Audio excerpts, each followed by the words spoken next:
Kloter 10 jamaah haji debarkasi Solo sempat mengalami keterlambatan dan perubahan jadwal penerbangan dari Arab Saudi menuju tanah air.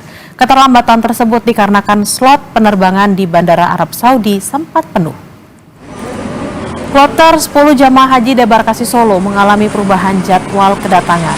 Yang semula dijadwalkan mendarat di Bandara Adi Sumarmo Boyolali, Jawa Tengah pada pukul 9 pagi mundur menjadi pukul 11 siang. Keterlambatan dikarenakan penuhnya slot penerbangan di Bandara Arab Saudi karena diikuti pula pemulangan jamaah haji dari berbagai negara.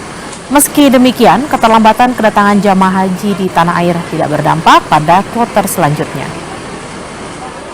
Selepas subuh kita dapat informasi dari maskapai dari Garuda bahwa ada perubahan jadwal kedatangan disebabkan karena slot penerbangan dari Arab Saudi sehingga DA6210 yang harusnya terbang jam 10, jam 9 menjadi jam 10.55 ya, betul, menjadi 10.55 dan tadi masuk ke embarkasi di jam 1, hampir setengah 2 tadi. Dan ini alhamdulillah sudah dapat proses penyerahan dan kembali ke Kabupaten Kebumen dengan lancar.